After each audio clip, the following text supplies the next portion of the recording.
Hi, everyone. My name is Cathy Noble Dutton. I am in the greater Philadelphia area.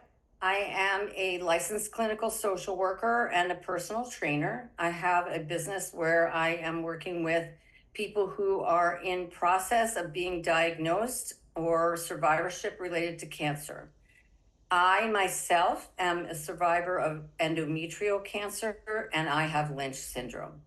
My story starts with my parents. My parents were both diagnosed with colon cancer when they were in their 50s, about 18 months apart from each other.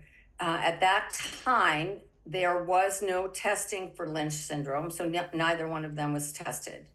My mother had a second diagnosis of colon cancer when she was in her 70s, about 20 years after that. At that time, they did know about Lynch syndrome, and a genetic counselor met with her and recommended that she have genetic testing.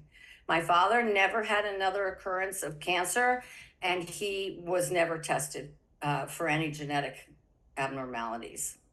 My mom tested positive for Lynch, and at that time, she and her genetic counselor strongly encouraged myself and my brothers to get tested for Lynch. I don't know why my brothers didn't. I can't speak for them, but I don't believe that they have ever been tested. And I did not test.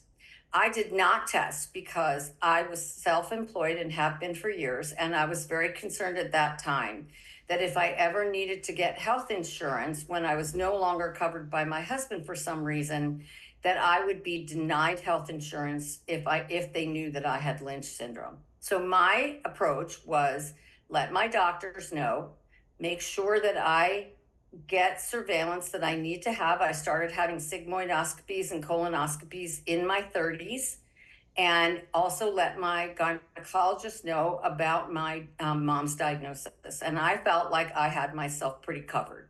And I actually honestly felt like most of the time I thought I was going to have colon cancer, never really thought too much about endometrial cancer.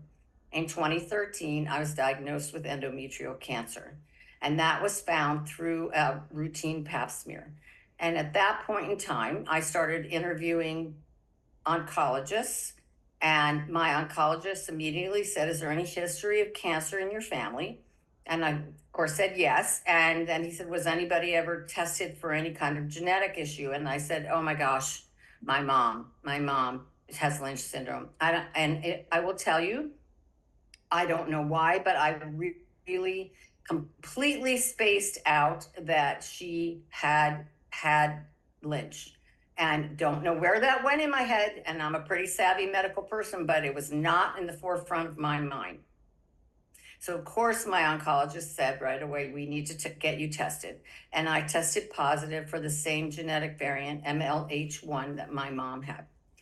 I had a complete hysterectomy and I had treatment after that. And then it was recommended to me that my children get tested. I have two kids, a boy and a girl. And at that time, they were in their early 20s. They were both tested. One tested positive, one tested negative.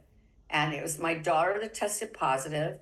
And at that time, she was 22. And the genetic counselor said, "We recommend that you have a hysterectomy as soon as possible. Have your kids as quickly as you can. Have a hysterectomy as soon as possible after that," to a 22-year-old girl. And she was floored. And we had to try to figure out what were the best approaches for her. The recommendations for people when they're young is to have endometrial biopsies, ultrasounds, colonoscopies, and all of those things that I did not have to deal with when I was in my childbearing years. By the time I found out I had cancer, I had already had my kids. So having the hysterectomy was not as big a deal as it would be for a young person. Those kinds of surveillance things are a real challenge for young people. That it's not something that's on the radar for most of their contemporary peers, and it's hard for them to talk about it with their people their age, and have to be describing things that most kids are not dealing with. And they also have to be vigilant, and that is important and not always easy when you're young. So the winding road of genetic cancer, genetic testing, and surveillance continues into the next generation. And that is, one of the things that is really tough to handle for people.